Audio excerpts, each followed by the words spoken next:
Hello दोस्तों, इस video के अंदर बात करेंगे वेदांता लिमिटेड के शेयर के ऊपर। देखिए, वेदांता के डी मर्जर के जो प्रोसीजर है वो इस वीडियो में मैं आपको एक्सप्लेन करूंगा। अभी जो डी मर्जर है वो कब तक कंप्लीट हो सकता है उसके ऊपर बात करेंगे। डी मर्जर की सारी डिटेल्स इस वीडियो के अंदर मैं आपको देने वाला हूं। तो चलिए दोस्तों, वीडियो को शुरू करते हैं।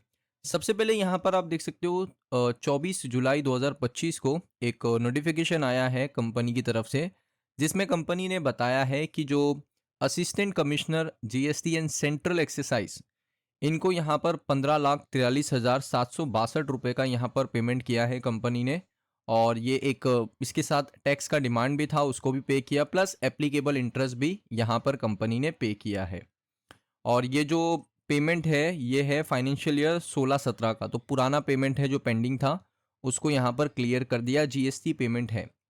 सो ये आपने देख लिया, ये रिपोर्ट कंपनी ने अभी यहाँ पर 24 जुलाई को यहाँ पर दिया है। अब बात करते हैं डी मर्जर के ऊपर। यहाँ पर आप देखोगे सबसे पहले मैं आपको दिखाना चाहता हूँ कि प्रोसीजर कैसे होता है। तो प्रोसीजर यहाँ पर मैंने आपके लिए थोड़ा सा यहाँ पर टाइप करके रखा है, जिसमें आप देख सकते हो सबसे पहले जो अप्रूवल लगता है वो है बोर्ड ऑफ डायरेक्टर्स का। बोर्ड का अप्रूवल सबसे पहले यहाँ पर चाहिए, बोर्ड ऑफ डायरेक्टर्स का अप्रूवल चाहिए। उसके साथ यहाँ पर जो सेकेंड अप्रूवल है, जिसको कह सकते हैं कि एक एनओसी चाहिए स्टॉक एक्सचेंज यानी एनएससी और बीएससी की तरफ से।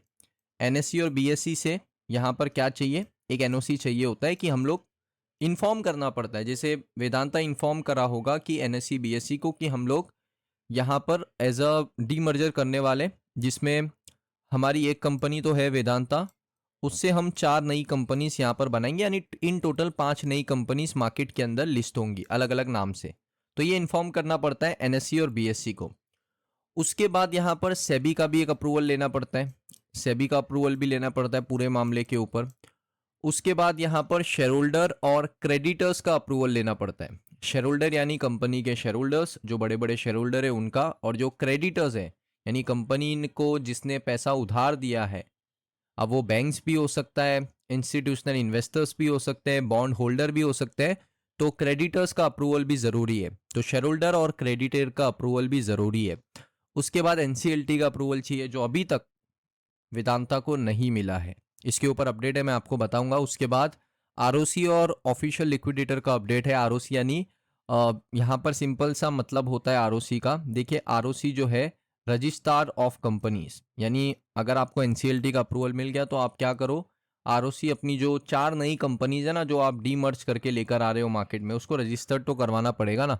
उसके बाद CCI, competition commission of India का भी यहाँ पर एक अप्रूवल होता है, जिसको कहते हैं डीमर्जर क्रॉसेस मर्जर कंट्रोल। तो इसको भी यहाँ पर करना पड़ता है। तो बहुत सारे प्रोसीजर हैं।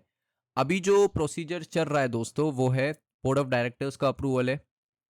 आई थिंक एनओसी भी मिल चुका होगा, इन्होंने इन्फॉर्म नहीं किया, लेकिन नहीं भी मिला तो मिल जाएगा, उसका टेंशन नहीं है। एनएससी बीएससी और सेबी का टेंशन नहीं है।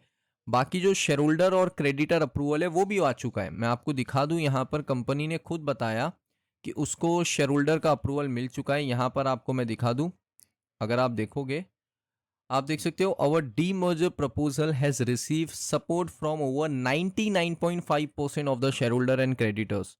सो शेयर होल्डर और क्रेडिटर्स वो लोग तैयार है डी मर्जर करने के लिए। शेयर होल्डर और क्रेडिटर तैयार है डी मर्जर करने के लिए। मेजॉरिटी 99.5% वोट दिया है, यानी उनके सामने डिसीजन लेना होता है कि वोटिंग होती है, ई वोटिंग कहते हैं ना, जिसमें यस या नो होता है, डी मर्जर करना चाहिए या नहीं करना चाहिए। तो यस कहा है 99.5% लोगों ने। तो शेयर होल्डर का अप्रूवल का यहाँ पर चिंता नहीं है। उसके बाद इंपॉर्टेंट है दोस्तों एनसीएलटी का अप्रूवल। अब देखिए पूरा मामला क्या हुआ है। सबसे पहले यहाँ पर एक एप्लीकेशन दिया वेदांता ने डी मर्जर से रिलेटेड एनसीएलटी के अंदर, जो पहली बार में रिजेक्ट हो गया, क्योंकि यहाँ पर एक पावर बिजनेस है कंपनी का, तलवांदी साबो पावर लिमिटेड, जिसको कहते हैं टीएसपीएल। एक सब्सिडरी कंपनी है किसकी, वेदांता की, पावर सेक्टर की। उनकी यहाँ पर एक सब्सिडरी कंपनी है जिसका डीमर्जर होना है। तो इसने यहाँ पर बहुत सारे डिस्क्लोजर नहीं दिए इस कंपनी ने, कुछ ऐसे मटेरियल फैक्ट्स हैं जो प्रोवाइड नहीं किए एनसीएलटी को, और डेट का भी कुछ यहाँ पर प्रॉब्लम है। इस वजह से यहाँ पर रिजेक्ट हुआ था वेदांता का डी मर्जर का स्कीम। एनसीएलटी में पहली बार में रिजेक्ट हो गया। उसके बाद दोस्तों एक और बॉडी है जिसको कहते हैं एनसीएलएटी, ये भी एक एनसीएलटी का ही पार्ट है। तो इसने यहाँ पर क्या किया, एंटर किया पूरे मामले में और सारी चीज़ों को क्लियर आउट किया। एनसीएलटी इनिशियली रिजेक्ट कर दिया डीमर्जर का स्कीम बिकॉज ऑफ टीएसपीएल। जैसे मैंने बताया, डिस्क्लोजर नॉर्म्स और डेट के नॉर्म्स यहाँ पर वो लोग पूरे प्रोवाइड नहीं कर रहे थे, फॉलो नहीं कर रहे थे। फिर क्रेडिटर का ऑब्जेक्शन आता है, जो सेप्को इलेक्ट्रिक पावर कंस्ट्रक्शन कॉरपोरेशन है, जो कि एक क्रेडिटर है।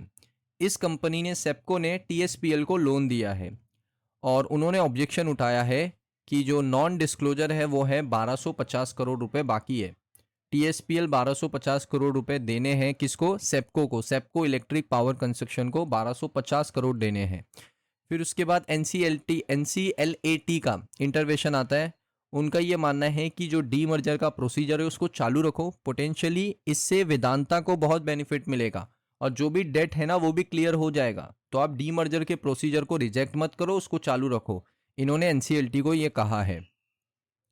अब यहाँ पर देखिए कंडीशन क्या रखी है, एनसीएलएटी और एनसीएलटी दोनों ने यहाँ पर यही कंडीशन रखा है जो कि मेंशन है दोस्तों आपके सर्च रिजल्ट में यहाँ पर, कि अभी यहाँ पर ये सारा जो है प्रोसीजर चालू रखो, उसके बाद यहाँ पर सारी चीज़ें रहने वाली, यानी प्रोसीजर चालू रखो, इससे वेदांता का फ़ायदा होगा तो वो लोग ड्यूज को क्लियर कर देंगे।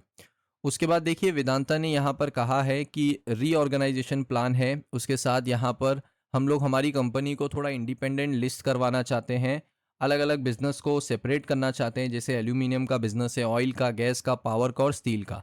इसमें से सारी चीज़ें क्लियर है, एल्यूमिनियम का बिजनेस क्लियर, ऑयल का क्लियर, गैस का क्लियर, मेन है पावर का क्लियर आउट नहीं हुआ है क्योंकि वो डेट रीबर्डन है। मैं आपको दिखा दूं, यही कंपनी का टीएसपीएल ने 1250 करोड़ रुपए सेप्को इलेक्ट्रिक पावर से लिए, तो उसको क्लियर नहीं करोगे तो जब तक ये अप्रूवल जो है वो अटका रहेगा।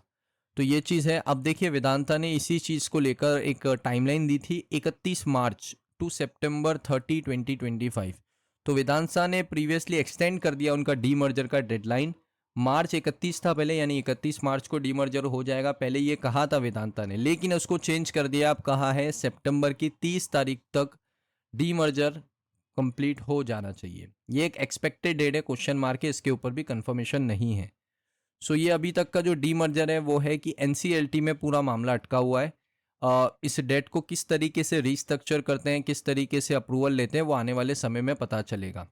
और मैंने आपको बता दिया शेयर होल्डर्स के अप्रूवल की दिक्कत नहीं है। अब मेन जो मामला फंसा है ना, वो फंसा है एनसीएलटी। एनसीएलटी का अप्रूवल आ गया ना, उसके बाद आरओसी और ऑफिशियल लिक्विडेटर का अप्रूवल भी मिल जाएगा, कोई बड़ी बात नहीं, और सीसीआई का अप्रूवल भी मिल जाएगा। सो अभी स्टेज 4 पर है पूरा मामला। दो से तीन अप्रूवल लेना बाकी है, 3 अप्रूवल। एनसीएलटी सबसे इंपॉर्टेंट, एनसीएलटी का अप्रूवल आया तो समझो कि ये जो डीमर्जर है वो पूरा कंप्लीट हो गया। तो अभी आपको चिंता करने की ज़रूरत नहीं है, जो मैंने आपको बताया इसी तरीके से काम होगा। डीमर्जर आप सभी को पता है कि वेदांता एक लिस्टेड कंपनीज है, उससे रिलेटेड 4 नई कंपनीज जो मार्केट के अंदर लिस्ट होने वाली है। यानी आपके पास वेदांता का एक शेयर होगा ना, तो उसके बदले में, यानी एक शेयर है आपके पास, उसके अपोजिट 4 नई कंपनीज आएंगी, डीमर्जर होगा और 4 नई companies aluminium, oil, power, gas से रिलेटेड होने वाली है। सो ये चीज़ आपको देखने को मिलेंगी, लेकिन इसमें थोड़ा टाइम लगेगा बिकॉज अभी तक एनसीएलटी का अप्रूवल नहीं है, पेंडिंग है। सो दोस्तों ये वीडियो आपको कैसा लगा कमेंट सेक्शन में बताइए। अगर आपको वीडियो अच्छा लगा वीडियो को लाइक करें। मिलता हूँ नेक्स्ट वीडियो में।